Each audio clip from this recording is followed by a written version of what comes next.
तो ये अब तक का सबसे बड़ा हमला है इजराइल पर जो ईरान ने किया है, और ईरान के हमले के बाद इंग्लैंड का पहला बयान सामने आ गया है। इंग्लैंड ने कहा हम इजराइल के साथ खड़े हैं।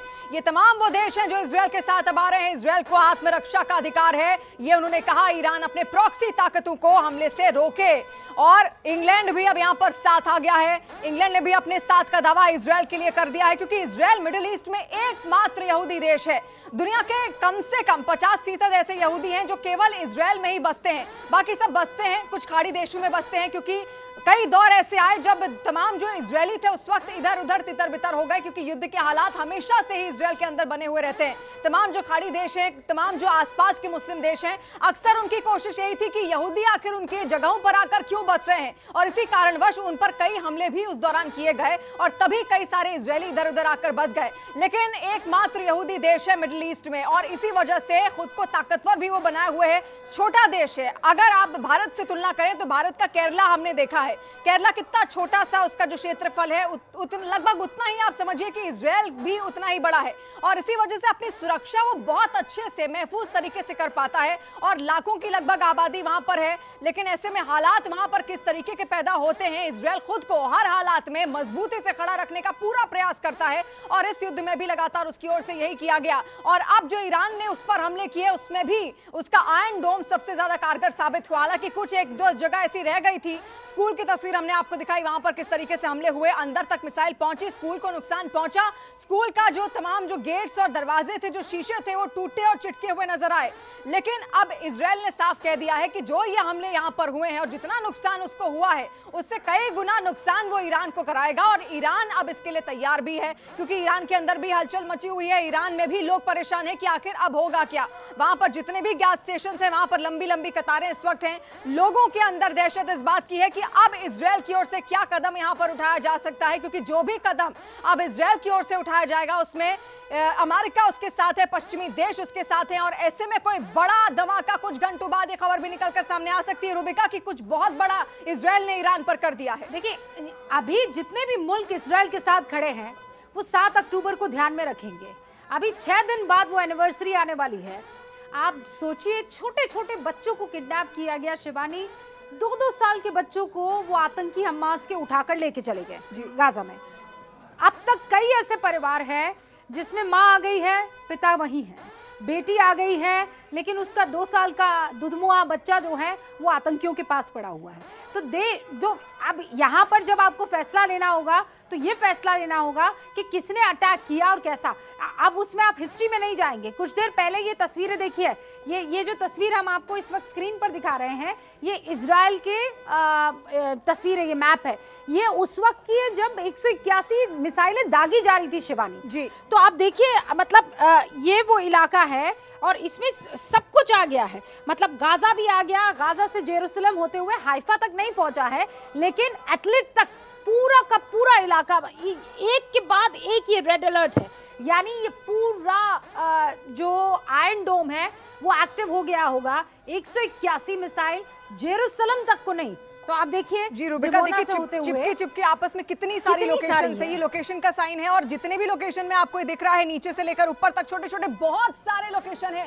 ये रेड अलर्ट जारी किया गया है इन तमाम क्षेत्र में। यहाँ की सबसे ज्यादा खतरा इजराइल के लोगों को यहीं पर है, और यहाँ पर जितने भी लोग थे वहां पर सायरन बजाया गया, उनको तुरंत बंकर्स के अंदर शिफ्ट कराया गया। और तमाम ऐसे क्षेत्र हैं इसमें देखिए जो कवर अप हो चुके हैं, जैसा कि रूबिका ने भी यहाँ पर बताया कि गाजा का भी जो क्षेत्र है वो यहाँ पर कवर अप होता है। तो ईरान का मकसद यही था कि ज्यादा से ज्यादा क्षेत्र में वो नुकसान पहुंचा सके, और इसलिए उसने मिसाइल ऐसे टारगेट की कि देखिए पूरा एक लंबा क्षेत्र यहां पर ईरान का इस वक्त टारगेट में है। जब आप बता रही थी, अब मैंने वो रीसेंट अलर्ट जो है, एक ऐप है जी, कि आप जब इजराइल जाते हैं तो उस ऐप को आप डाउनलोड कर देते हैं, तो जहां भी मान लीजिए अटैक हुआ है, क्योंकि हमास की तरफ से तो रॉकेट लगातार दागे जाते हैं।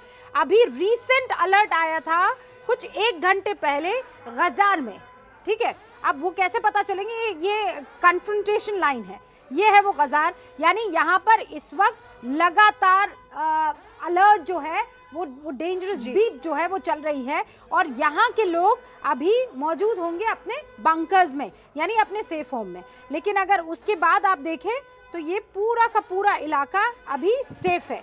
यहाँ कहीं भी चाहे वो हाइफा हो, हाइफा से आप नीचे आ जाइए, ये पूरा इजराइल है, ये तेल अवीव, याफो है, और ये रही वो गाजा पट्टी, देख रही हैं आप जी, ये रही गाजा पट्टी। अब इस पूरे इलाके में कहीं भी इस वक्त अलर्ट नहीं है, अलर्ट है तो वहां पूर्वी क्षेत्र में खास तौर पर, क्योंकि ये कन्फ्रंटेशन लाइन जी, यहाँ पर वो अलर्ट आ रहा है। अभी हालात वहां पर, अभी हमने कुछ देर पहले जिन लोगों से बात की है, वहां किसी तरह का कोई सायरन आपको सुनाई नहीं दे रहा था। इसका मतलब ये कि एवरीथिंग इज नाउ, मतलब शांत है जी। लेकिन ये रात शांत नहीं होने वाली है शिवानी। बेशक ये रात शांत नहीं होगी, और इजराइल ने साफ साफ संकेत भी इस बात का दे दिया है कि हमला आज ही होगा, समय वही तय करेंगे, जगह वही तय करेंगे, और रात भर में कुछ बड़ा करने की तैयारी में इस वक्त इजराइल है, क्योंकि इजराइल के अंदर इस वक्त मीटिंग्स चल रही है। वहां के रक्षा मंत्री आपस में मीटिंग कर रहे हैं, बेंजामिन नेतन्याहू भी यहां पर आपस में मीटिंग कर रहे हैं। तो देखिए तमाम ऐसे जगहें हम आपको यहाँ पर गिनाएंगे। अब ये बहुत इंटरेस्टिंग चीज है शिवानी, जरा दर्शकों को बता दें कि एक तरफ ईरान है, दूसरी तरफ इजराइल है। अब ये ऐसे में इन दोनों के कौन यार है, यार यानी कौन इस वक्त उन्हें सपोर्ट कर रहा है। अभी कुछ देर पहले बकायदा इंग्लैंड भी आप इसमें जोड़ दीजिए, क्योंकि इंग्लैंड ने भी ये कह दिया है कि हम इस पूरे के पूरे हमले को कंडेम करते हैं और इजराइल के साथ खड़े हैं। तो पहले नंबर पर अमेरिका, पास में जॉर्डन, मैं ब्रिटेन की बात कर रही हूँ, मैंने से इंग्लैंड, यहाँ यूएई, और फिर सऊदी अरब। ये सारे के सारे मुल्क जो हैं वो इस वक्त इजराइल के साथ खड़े हैं। और इसमें ये देख लीजिए, अमेरिका यहाँ लगता हुआ नहीं, लेकिन ये मिडिल ईस्ट के तीनों कंट्रीज हैं जो ये कह रही हैं कि ये वो सारे नाटो देश हैं जो इस वक्त साथ यहाँ पर दिखाई दे रहे हैं। इसके अलावा यहाँ पर ईरान लगभग नाटो के देश, जी, ईरान के अब जो साथ वाले देश हैं वो भी आप देखिए, कतर इसमें आता है, सीरिया इसमें आता है, लेबनान इसमें आता है, जहां से सब कुछ शुरू हुआ, जहां से बदले की आग ईरान के अंदर शुरू हुई। इसके अलावा इराक इसमें है, यमन इसमें है, यमन में हूथी लड़ाके हैं, हूथी लड़ाके कुछ बड़ा कर सकते हैं मिलकर यहाँ पर हिजबुल्लाह के साथ, तुर्की और फिलिस्तीन, ये तमाम ऐसे देश हैं जो ईरान के साथ हैं। इससे पहले आपने देखा इजराइल के साथ कौन कौन से देश थे, लेकिन ये देखिए ना, जॉर्डन, यूएई और सऊदी अरब, ये तीन भी मुस्लिम कंट्रीज हैं जी। लेकिन ये अमेरिका के साथ इजराइल का समर्थन के साथ आए हैं, और इससे पहले भी जितने युद्ध इजराइल ने यहाँ पर लड़े हैं, तमाम देश उसके साथ हमेशा से खड़े आए हैं। लेकिन ये जितने भी देशों की संख्या यहाँ पर आप देख रहे हैं, Qatar, Syria, Lebanon, Iraq, Yemen, फिलिस्तीन, तुर्की, ये कभी भी इजराइल का साथ इन्होंने नहीं दिया। इनकी अलग एक राह चलती आई है। इनफैक्ट फिलिस्तीन, यमन और लेबनान जी, ये वो तीन मुल्क है जहां पर लगातार वहां के जो रोग एलिमेंट्स हैं या जो आतंकवादी संगठन हैं, उनको इजराइल हमेशा टारगेट करता रहा है। और इस बार तो आप देखिए, एक के बाद एक जो ये दो आतंकवादी मारे गए हैं जी, उनको लेकर बाकी सारे मुल्कों को भी एक मैसेज देना था, और इसीलिए हर कोई नजर रखे हुए था अब ईरान के ऊपर, और इसीलिए ईरान को वो अटैक आज की तारीख में करना पड़ा। ये लेबनान जैसा आपने जिक्र किया, यमन और फिलिस्तीन, ये सेंटर देश भी है जहां से सब कुछ ये शुरू होता हुआ दिखा, जिसकी वजह से इजराइल का ये युद्ध ही शुरू हुआ, जिसकी वजह से इजराइल ने बदला लेने की सोची, क्योंकि लेबनान में हिजबुल्लाह है, और इससे पहले हमने देखा यमन किस तरीके से बार बार इजराइल के सैनिकों पर कई बार उसके हूथी लड़ाके हमले करते आए हैं। और यही कारण है कि हालात इतने ज्यादा बिगड़ गए हैं कि ईरान और इजराइल अब एक दूसरे के आमने सामने आ गए हैं। इससे पहले भी युद्ध में ईरान हमेशा से रहा है, लेकिन ईरान उस वक्त बैक फुट पर खेल रहा था। अब वो फ्रंट फुट पर आकर सामने से इजराइल का सामना कर रहा है, इजराइल से लड़ रहा है, और इजराइल को खुली चुनौती उसकी ओर से दे दी गई है कि वो बहुत बड़ा कुछ करेगा, और उसने किया भी। ईरान ने हमले किए, 181 मिसाइलें दागी उसकी ओर से। हालांकि ये जो आंकड़ा है, ये इजराइल ने इसका दावा किया है कि 181 मिसाइलें उस पर दागी गई हैं, लेकिन ईरान ने अभी तक इसको लेकर कोई आधिकारिक ऐलान अब तक नहीं किया कि आखिर उसकी ओर से कितनी मिसाइलें दागी गई हैं। तो उसका अनुमान 181 का है इजराइल का, और इजराइल ने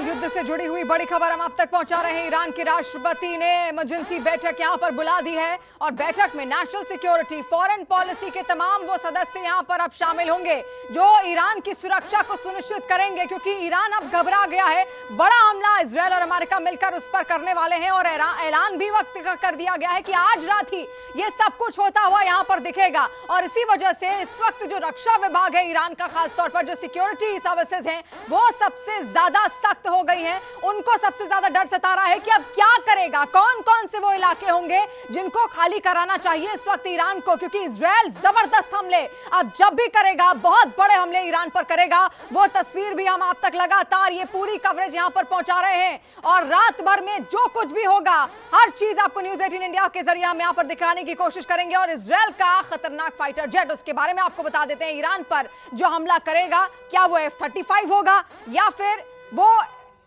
F-35 की अब खासियतें क्या है ये भी आप समझिए। 2000 किलोमीटर प्रति घंटे की रफ्तार से ये चल सकता है, यानी कि इतनी ज्यादा क्षमता इसकी है कि ज्यादा रफ्तार से चलेगा तो जल्दी उस एरिया पर गिरेगा और जल्दी उस एरिया पर बम बरसा सकता है। अब किसके पास कितने F-35 हैं? इजरायल के पास 39 जेट हैं और 500 जेट अमेरिका के पास हैं। मिलाकर आप समझ लीजिए 539, 500 से भी ज्यादा जेट यहां पर एक साथ हो जाएंगे। और अगर ये सारे एक साथ जाते हैं ईरान पर हमला करने के लिए, तो ईरान के लिए ये सबसे ज्यादा खतरे की घंटी है। यानी ईरान को कुछ ऐसी तैयारी करनी पड़ेगी ताकि उसको कम से कम नुकसान हो, लेकिन अब ये ईरान कैसे सुनिश्चित करेगा ये भी वक्त बताएगा। और इसके साथ ही इजरायल के साथ कौन कौन से देश हैं एक बार फिर से आप समझिए। अमेरिका इजरायल के साथ है, जॉर्डन, यूएई, सऊदी अरब, ये तमाम मिडिल ईस्ट के देश अमेरिका, और इसके अलावा पश्चिमी देशों को भी जोड़ लीजिए, क्योंकि अमेरिका अगर इजरायल के साथ है तो अमेरिका के साथ तो तमाम पश्चिमी देश हैं ही, तो उनको भी आप अलग से यहां पर जरूर जोड़ लीजिए। इसके अलावा ईरान के साथ है Qatar, Syria, Lebanon, Iraq, Yemen, फिलिस्तीन और तुर्की।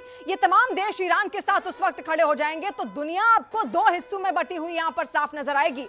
ये युद्ध महायुद्ध में तब्दील तो हो ही रहा है। महायुद्ध से ये कब विश्व युद्ध बनेगा उसकी भी आशंकाएं अब एक्सपर्ट्स यहां पर जताने लगे हैं, क्योंकि सबको डर है कि अगर इजरायल ने ये युद्ध फिर से छेड़ दिया, ईरान पर उसने हमला कर दिया, तो उस पर कैसे रिएक्ट करेगा ईरान। क्या ईरान इतना मजबूत है कि वो इजरायल का एक बार फिर से सामना कर सकता है? हालांकि ये बात ईरान बहुत अच्छे से जानता है, क्योंकि उस पर जो सैंक्शंस अभी हालाना लगाए गए थे अमेरिका की ओर से, तमाम पश्चिमी देशों की ओर से, जब इजरायल पर उसने हमले किए, उसकी वजह से उसको बहुत ज्यादा आर्थिक तंगी भी यहां पर झेलनी पड़ी थी। लेकिन इस आर्थिक तंगी के दौरान ईरान कितने मजबूत तौर पर उभर कर आएगा, यह सबसे बड़ा सवाल है। रूबिका, अब ये समझ लीजिए कि अमेरिका की तैयारी कैसी है।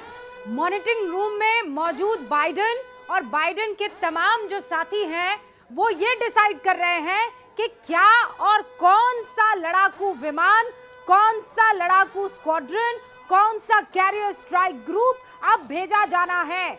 अमेरिका अब मध्य पूर्व में एक कैरियर स्ट्राइक ग्रुप, एक लड़ाकू स्क्वाड्रन और उसके साथ एक युद्धपोत भेज रहा है, क्योंकि इस इलाके में ये जो लगातार हमास के ये जो नेता की हत्या के बाद ईरान ने जो प्रतिशोध की कसम खाई थी ना कि हम किसी भी कीमत पर बदला लेंगे, तो यूएस ने पहले से तैयारी कर ली थी और इसीलिए उसने वहां पर उस इलाके में जो मध्य पूर्व का इलाका है वहां कैरियर स्ट्राइक ग्रुप भेजा, एक लड़ाकू स्क्वाड्रन भेजा और फिर भेजा एक युद्धपोत भी। और इसमें इस युद्धपोत में मौजूद है यूएसएस कोल। ये वो यूएसएस कोल है शिवानी जिसको अल-कायदा ने निशाना बनाने की कोशिश की थी, क्योंकि वहां पानी में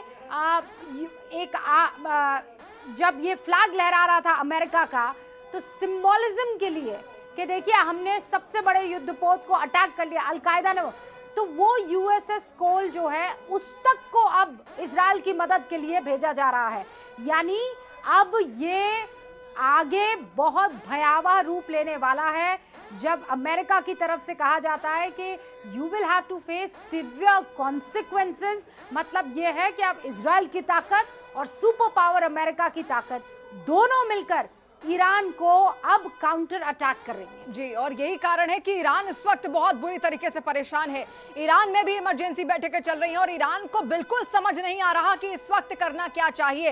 हालांकि ईरान को कहीं ना कहीं इस बात का अंदेशा जरूर उस वक्त हुआ होगा कि अगर वो इजरायल पर हमला करता है तो उसके पीछे अमेरिका आना ही आना है। अमेरिका का उसके पीछे आने का मतलब है युद्ध की आग में घी डालने जैसा, यानी कि और ज्यादा ये जो आग है युद्ध की और विकराल होगी और इसका जो सीधा सीधा असर है वो ईरान पर पड़ता हुआ यहाँ पर साफ नजर आएगा। ईरान अब इसी बात से घबराया हुआ है कि अब ये जो हमला होगा कि आखिर कहां इजराइल किस जगह पर हमला कर दे, क्योंकि उसने धमकी कुछ ऐसी दी है कि ईरान की हालत इस वक्त बहुत ज्यादा खराब है। इजराइल ने साफ साफ कहा जगह हमारी होगी, समय हमारा होगा। समय भी बता दिया है कि आज रात ही कुछ बड़ा होगा। तो आज रात बहुत भारी होने वाली है इस वक्त ईरान पर, और ईरान इसकी तैयारी कर रहा है। वहां पर कोई भी नागरिक आपको जश्न मनाते हुए भले ही कुछ देर पहले यहां पर दिखे, लेकिन जब इजराइल की धमकी आई, अमेरिका की जब धमकी आई, उसके बाद से वहां पर कुछ ऐसी तस्वीरें सामने नहीं आई हैं। और बेशक वहां पर लोग तैयारी भी कर रहे होंगे कि अब इजराइल के हमले से किस तरीके से बचा जाए, क्योंकि इजराइल का अब टारगेट होगा जो तमाम जो जहां पर नागरिक संख्या बहुत ज्यादा है, लोग बहुत ज्यादा रह रहे हैं, रेजिडेंशियल इलाके बहुत ज्यादा हैं, वहीं पर वो टारगेट करे, ना कि खाली जगहों पर अपनी मिसाइलों को बर्बाद करेगा। तो बड़े हमले यहां पर उसकी ओर से किए जा सकते हैं। और इससे पहले जैसा रूबिका ने भी आपको तस्वीरें दिखाई थी, वो तमाम गैस स्टेशन की उनको वो निशाना बना सकता है, ऑयल रिफाइनरीज को निशाना बना सकता है। माइक पेंस की तरफ से कुछ देर पहले ट्वीट किया गया है, US navy assets in middle east. आप इसका मतलब समझ रही हैं जी। मतलब ये सब मेडिटेरेनियन सी में यूएसएस बल्कले है, यूएसएस कोल जिसका मैं अभी जिक्र कर रही थी, स्विस कैनाल की यहाँ इस स्विस कैनाल में भी युद्धपोत मौजूद करने की कोशिश है। यूएसएस ओक हिल है, यूएसएस न्यूयॉर्क है, यूएसएस आले ब्रूक है, वहां पर्शियन गल्फ में भी तैनाती, और गल्फ ऑफ ओमान के पास भी में आप देख लीजिए, ये यहाँ इस इलाके में देखती, ये जहां भी ब्लू ब्लू निशान आपको दिखाई दे रहे हैं, ये सारे युद्धपोत हैं जी। ठीक है, तो यहाँ अमेरिकन नेवी मौजूद है। यानी कि एक बार फिर से आप समझिए, यहाँ पर देखिए जितनी भी अभी तक हमने आपको जो एयर बेसिस थे वो बताए इससे पहले, लेकिन अब यहाँ पर नेवी किस तरीके से अमेरिका ने तैनात की हुई है वो भी आप समझिए। यहाँ पर आता है गल्फ ऑफ ओमान, शिवानी बस ये ध्यान रखिए कि ये रहा Israel ji, this is Israel, और इजराइल है, चारों तरफ से चक्रव्यूह तैयार किया हुआ है की नेवी ने इसे। तो अब आप ईरान की बात कर रही हैं जी, तो ये ईरान है, ये गल्फ ऑफ ओमान के पास आप देख लीजिए क्या मौजूदगी है। अगर आप इस साइड इधर की तरफ चली जाएंगी तो ये सीधा जाता है लेबनान की तरफ जी, ठीक है। अब सऊदी अरब तो वैसे भी इजराइल के साथ यहाँ पे खड़ा हुआ है। इस साइड अगर आप आ जाएंगी तो आप देख लीजिए यहाँ सऊदी अरब सपोर्ट करता हुआ इजराइल को नजर आ रहा है, और यहाँ पर देखिए उनके युद्धपोत कैसे, इसीलिए अमेरिका इतना कॉन्फिडेंट इस वक्त नजर आ रहा है जी। और इसी वजह से चक्रव्यूह में देखिए किस तरीके से अब यहाँ पर इजराइल जो ईरान है पूरी तरीके से गिरता हुआ भी नजर आएगा। ये जितने भी ब्लू डॉट्स हम आपको दिखा रहे हैं, ये गल्फ ऑफ ओमान, ये पानी है, पानी का क्षेत्र है। पानी में किस तरीके से, जैसा रूबिका ने भी जिक्र किया, युद्धपोत अब तैनात किए हुए हैं। गल्फ ऑफ ओमान, ये पर्शियन गल्फ है, ये पूरा पानी का क्षेत्र है। इसके अलावा ये रेड सी है जो आप देख रहे हैं, और ये है गल्फ ऑफ एडन, यहाँ पर भी तैयारी है पूरी अमेरिका के तमाम नेवी शिप्स की। स्यूज कैनाल यहाँ पर आप देख रहे हैं, ये क्षेत्र स्यूज कैनाल का है जो इजराइल से ठीक सामने आता है। रेड सी आपने देखी, और इसके अलावा ये है मेडिटेरेनियन सी। तो तमाम